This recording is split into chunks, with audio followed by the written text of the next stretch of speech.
مقاصدنا واغفر لنا ما مضى يا واسع الكرم. Bismillahirrahmanirrahim.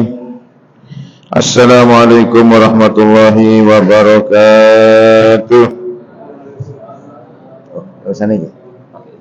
Ini pakai yang atas ini. Buatan bawah aja.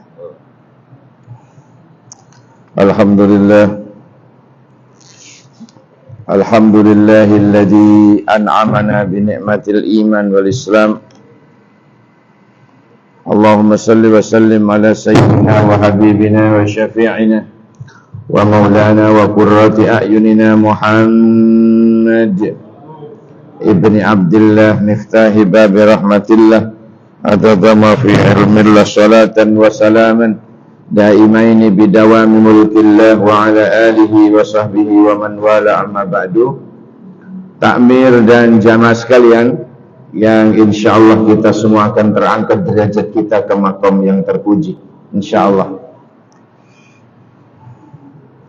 Judul pertemuan kita kali ini adalah teruslah di dalam menuntut ilmu sehingga kita menjadi orang yang paham tentang agama ini, paham bagaimana ibadah yang baik, paham bagaimana ibadah yang benar. Teruslah di dalam menuntut ilmu. Rasulullah dulu pernah mengatakan, kun, jadilah kalian aliman, orang yang berilmu. Jadilah kamu orang yang alim. Kalau belum, au muta'alliman, atau jadi orang yang belajar tentang ilmu itu. Ya. Jadi santri berarti, jadi santri. Jadilah kamu orang alim. Kalau belum, Pak, ya sudah jadi santri aja dulu. Aduh, enggak sempat, sibuk kerja. Ya, aliman au muta'alliman, atau kalau dua-duanya susah, yang ketiganya kata Nabi, au mustami'an, jadi pendengar tentang ilmu itu, hadir majelis ilmu dimanapun berada.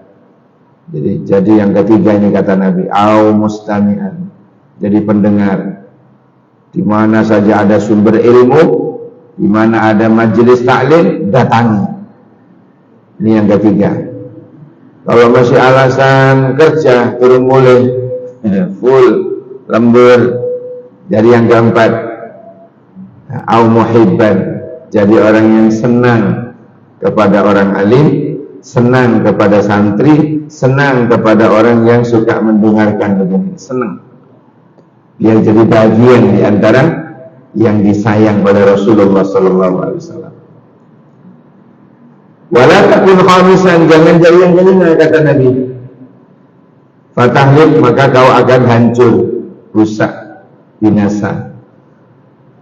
Ya. Kalau tidak bisa empat-empatnya ini, aliman tidak bisa, au muta'alliman, santri tidak bisa, au mustami'an, yang suka mendengar tidak bisa, au muhibban tidak bisa, fala takun khamisan, jangan jadi kelima. Apa yang kelima ini? Ngisruh, mengganggu orang ngaji, membenci empat-empatnya ini. Anak ulama dibenci, anak santri rajin ngaji dibenci, orang yang hadir majelis taklim ngerungokno ngeten iki dibenci. Maka bukan yang keempat malah menjadi pembenci. Naudzubillah, urip kok penuh dengan kebencian. Ya, jadi jangan jadi orang yang penuh dengan kebencian. Nopo kaawe, kak suwe. Ya, kak suwe, Pak. Di pikirannya ini penuh kebencian, di hatinya penuh kebencian, di dadanya ini full kebencian. Lalu wong ngoten niku gak suwe. Cepat inna lillahi wa inna ilaihi raji'un. Gak suwe. Tapi kalau pikirannya fresh, senang, isinya cinta, hatinya damai, tenang perasaannya. Lah wong ngoten niku biasanya ya angel diparani penyakit. Kenapa?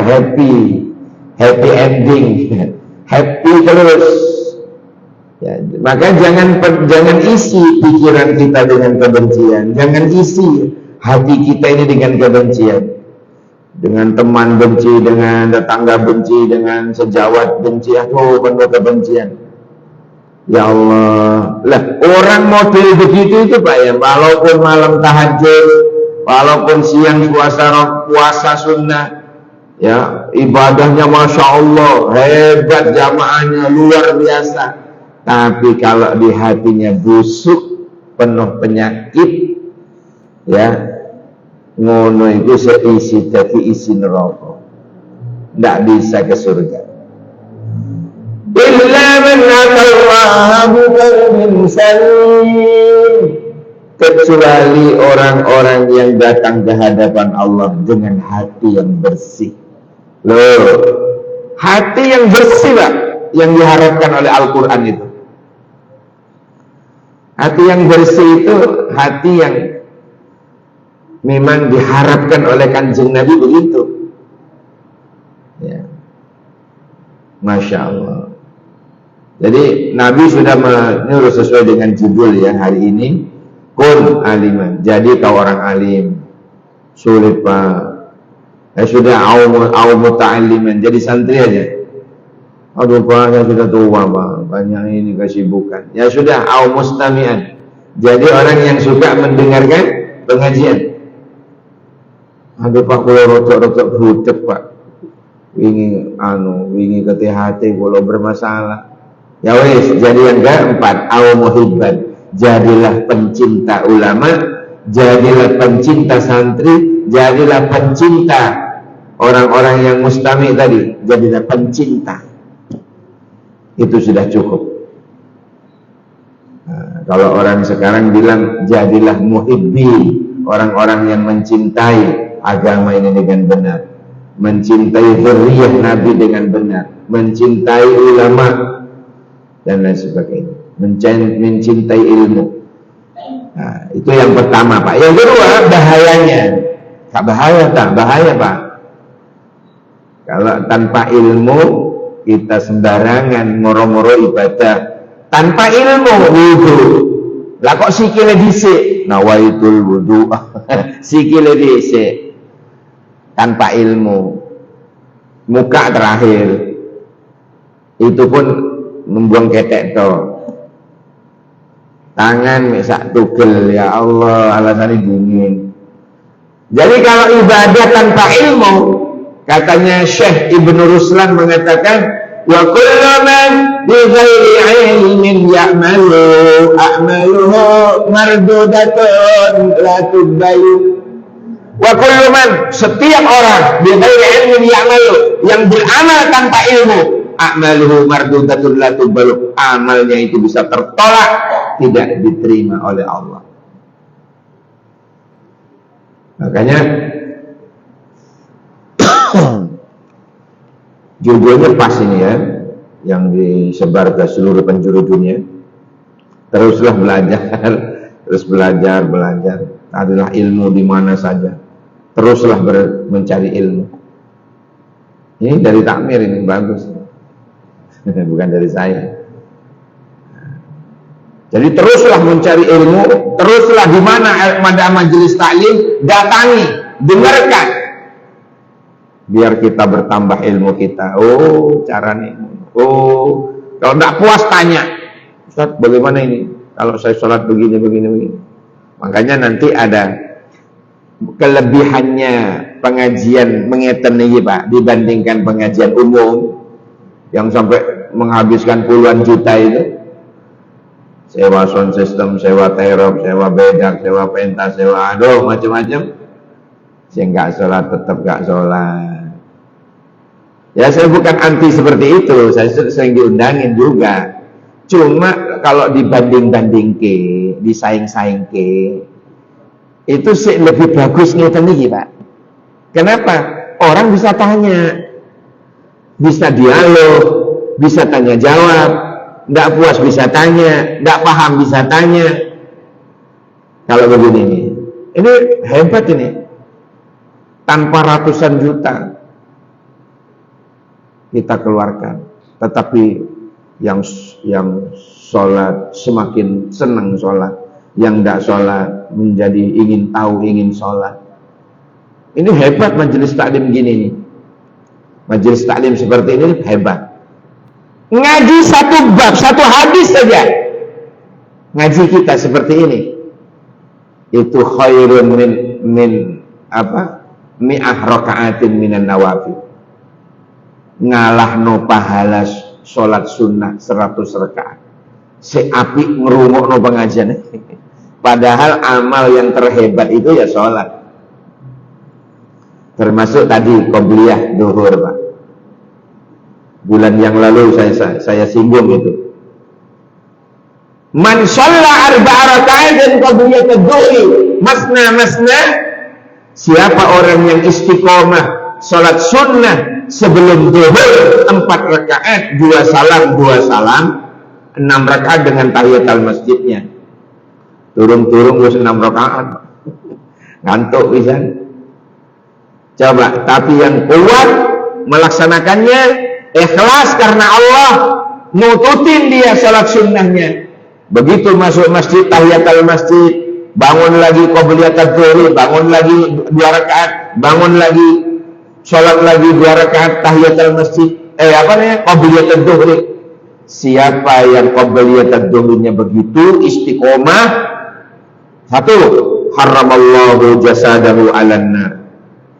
Jasadnya akan terpelihara dari api neraka. Yang kedua, ini belum zuhurnya ya, masih sunnahnya ini. Yang kedua, satu-satunya amal siang, satu-satunya sholat sunnah di siang hari yang menyamai kedudukannya dengan tahajud, hanya qobliyatul zuhur. Hanya qobliyatul zuhur. Termasuk qobliyatul Jum'ah. Karena al-Jum'atu kad-duhri, Jumat seperti zuhur. Di mana zuhur ada qobliyah, berarti Jumat ada qobliyah. Bisa kapan qobliyatul Jum'ah? Kalau adanya 2 kali. Kalau adzan sepisan, nggak bisa sholat sunnah. Ya, nggak bisa.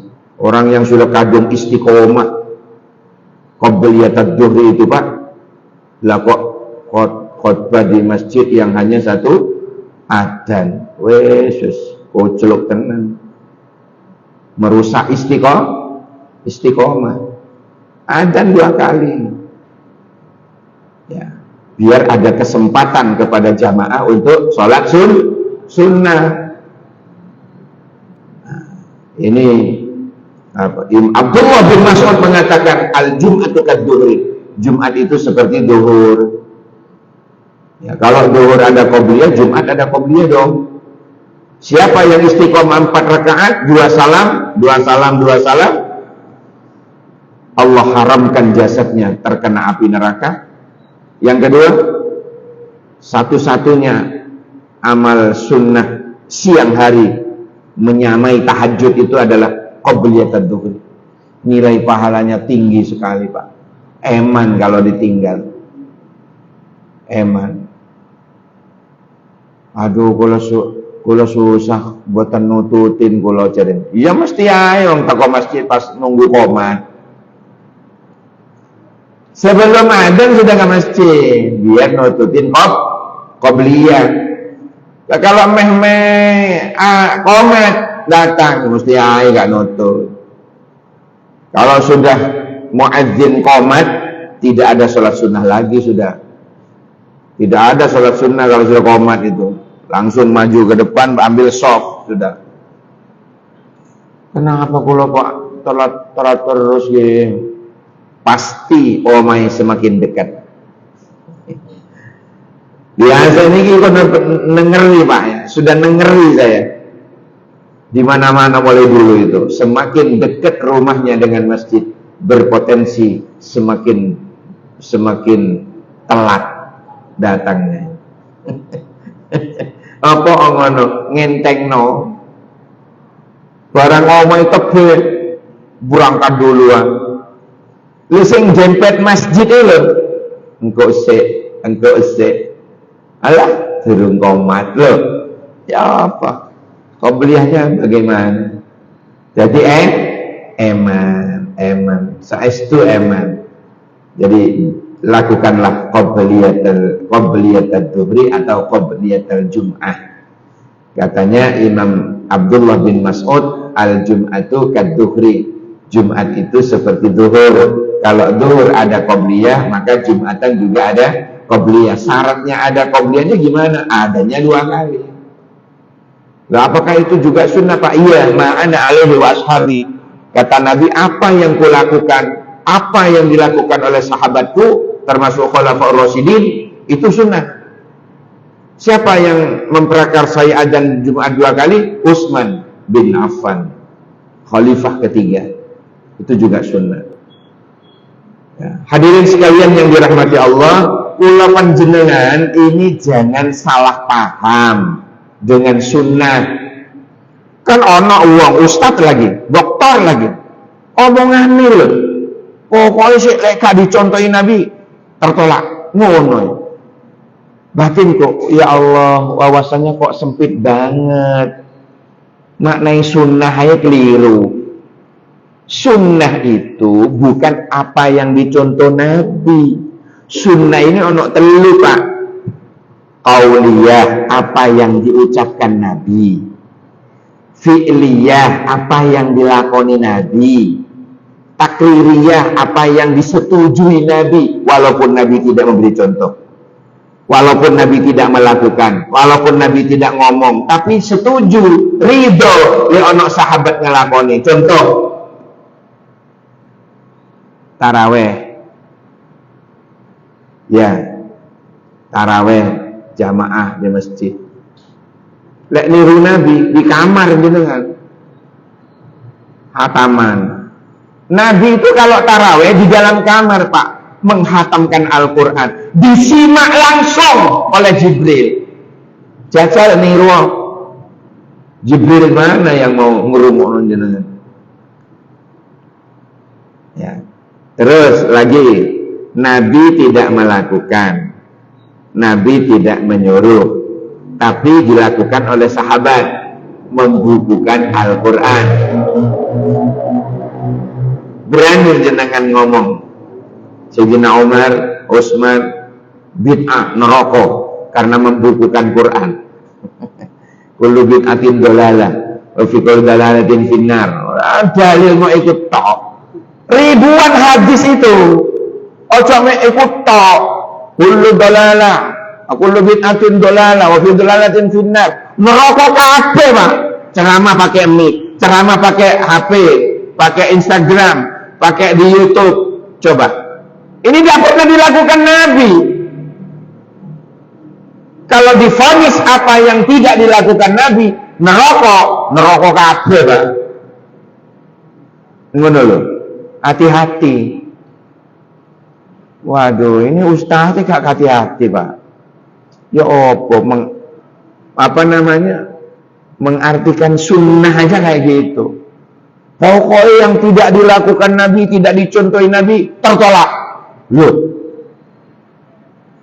azan Jumat 2 kali itu dari Utsman, bukan dari Nabi. Siapa yang berani memvonis Utsman bin Affan bid'ah neraka?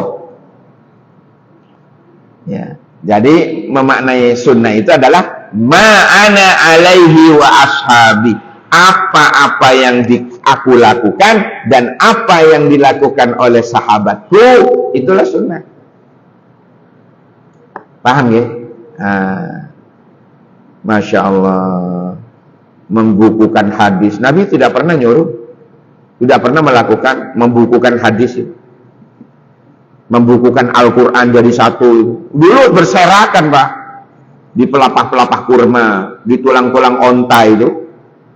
Nabi tidak pernah nyuruh, tolong bukukan itu. Tidak pernah dilakukan Nabi, tidak pernah dicontohi Nabi, tidak pernah disuruh oleh Nabi. Sahabat mengumpulkan. Takut yang para penghafal Quran itu terbunuh oleh orang-orang munafik pada waktu peperangan pasca wafatnya Kanjeng Nabi itu. Banyak yang wafat, yang hafal-hafal Quran itu Pak, dibunuh oleh orang-orang munafik itu. Timbullah kekhawatiran Umar bin Khattab khawatir.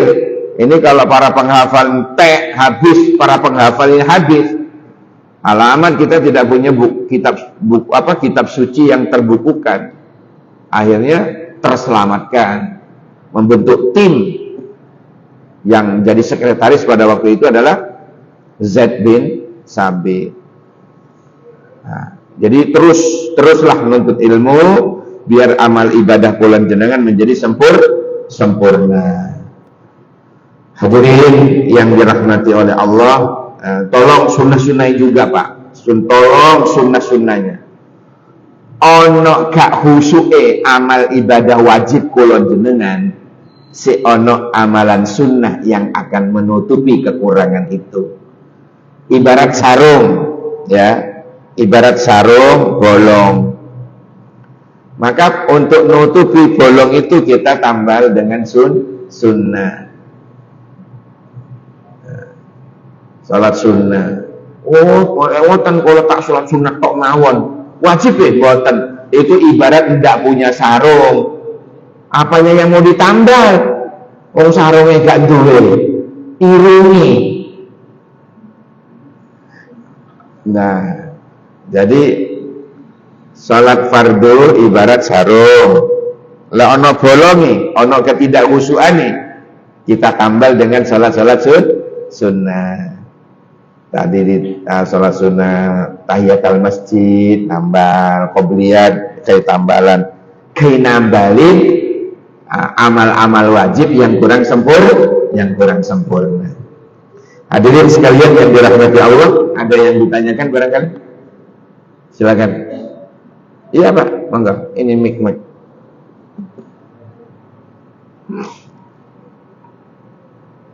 Sebutkan nama. Waalaikumsalam warahmatullahi wabarakatuh. Apa hukumnya membeli pengemis? Karena pernah saya dengar Beli apa? pengemis. Oh ngemis. Kok memberi pengemis? Membeli pengemis. Karena pernah saya dengar katanya bagus. Sudah. Hati-hati Pak. Hati-hati tepak Nabi Khidir. Nah, hati-hati.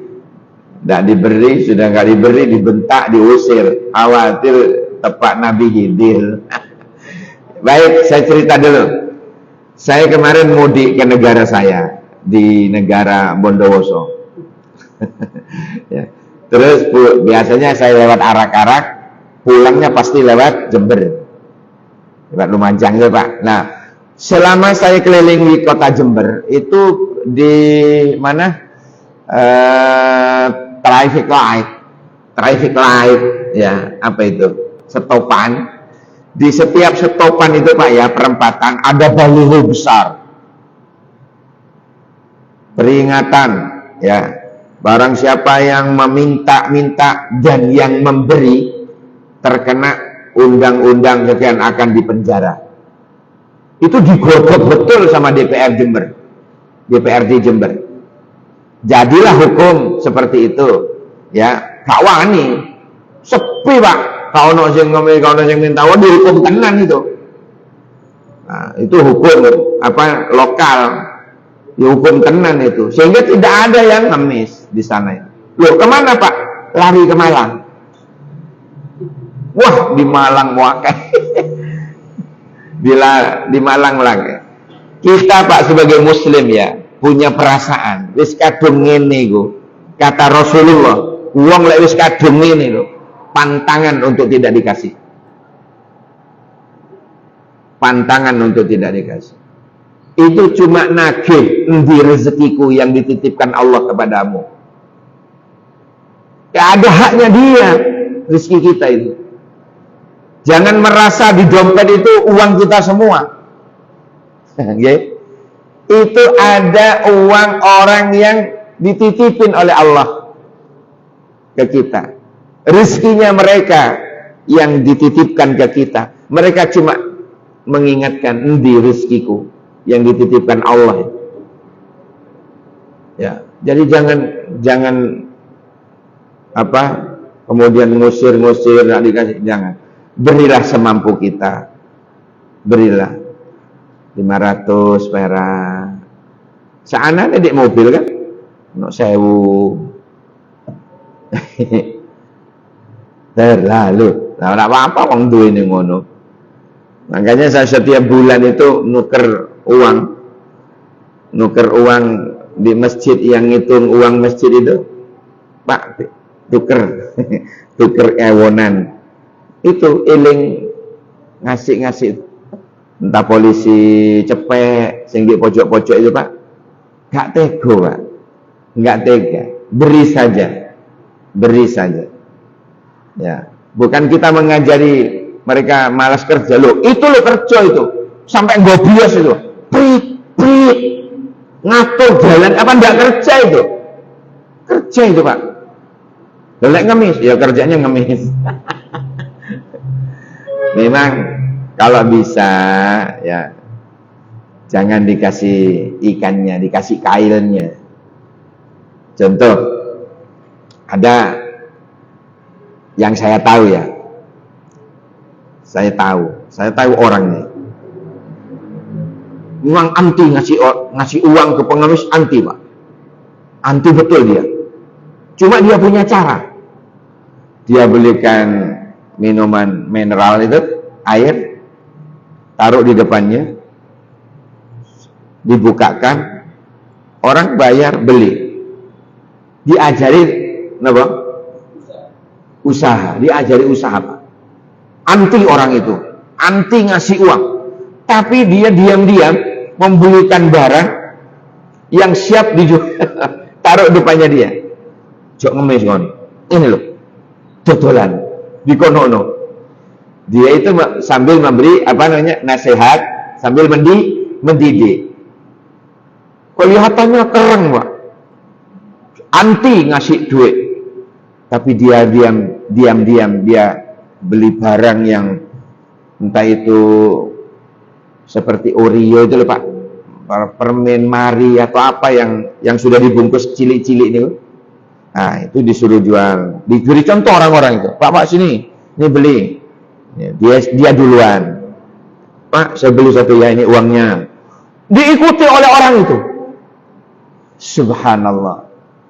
Jadi diajari untuk dodolan. Ya, gitu. Itu namanya kalimat jangan memberi ikan, tapi berilah kailnya. Kalau dikasih uang kan berarti ente uangnya ngene mane kan gitu. Tidak ada usaha. Subhanallah, hasilnya itu, Pak. Ya, laba. Dia pinter juga karena mengambilnya terpaksa ya. Karena ada orang nolong begitu, kemudian keuntungannya sendiri, kemudian uang satunya ini untuk pulaan. Jualan lagi di situ. Begitu mandiri gitu. Sampai sekarang mandiri. Yang awalnya ngemis. Pahala orang itu. Dapat pahala jariah itu. Subhanallah. Jadi kalau saya memang gak teguhan, Pak. Itu tak kasih. Ya. Oke, ada lagi? Mana? Oke, mic. Pakai mic. Assalamualaikum. Waalaikumsalam warahmatullahi wabarakatuh. Nama? Ya, nomor rekening? Oh, enggak usah. Enggak usah. Terima kasih atas kesempatan, Bapak. Kami mau tadi jelaskan masalah istiqomah untuk menjalankan sholat kopi ya. Dan pada ini kita sholatnya padanya hanya satu kali. Loh, di sini berapa, Pak? Bukan, maksud kami pada saat itu Bapak. Betul. Di sini berapa? 2 kali. Alhamdulillah. Jadi sewaktu-waktu aku ngimami gak anu. Cara kami pada saat perjalanan kita pas sholatnya ternyata kan ada satu kali Adanya. Bagaimana untuk kita agar tetap bisa istiqomah untuk sholat qobliyah Jumat? Apakah itu tidak diperbolehkan pada saat habis kita masuk masjid, setelah pada masjid kita itu menjalankan sholat Qobliyah. qobliyah. Boleh kan? Boleh. Sehingga sebelum adzan itu kita menjalankan sholat qobliyah karena adanya Asalkan yang lain sudah adzan, ke rumah adzan buatan. ya, Masjid Lintuni pun adzan. Alhamdulillah pun masuk. Yang tidak boleh kalau yang masjid yang belum adzan, si jam 11 kurang belum masuk, jenengan aki-aki sholat qobliyah. Nah itu kucelut namanya. Sholat tak di luar waktunya. Pertanyaannya? itu lagi pertanyaannya bagaimana caranya kita itu bisa untuk menjalankan istiqomah. Ya, baik. Terima kasih. Assalamualaikum. Waalaikumsalam warahmatullahi wabarakatuh. Dengarkan Pak Ge, istiqomah itu berat. Yang ringan itu istirahat. Ya. Istiqomah berat. Ya, kalau ingin yang ringan istirahat Pak. Ya, tapi semampu kula panjenengan. Semampu kula panjenengan. Insya Allah, Allah menolong. Allah akan memberikan kekuatan datang kula panjenengan untuk istiqomah. Yakinlah pasti akan mendapatkan pertolongan Allah. Baik, terima kasih. Terakhir, ayo Dan, tadi ngacung. Ayo. Sambut. Mudah-mudahan panjang umur, sehat, ketemu lagi insyaallah di Rebu yang kedua bulan depan insyaallah. Subhanakallahumma wa bihamdika asyhadu an la ilaha illa anta astaghfiruka wa atubu ilaik. Subhana rabbika rabbil izzati amma yasifun. Salamun alal mursalin walhamdulillahi rabbil alamin. Buah durian, buah kedong-dong. Sekian dong. Assalamualaikum warahmatullahi wabarakatuh.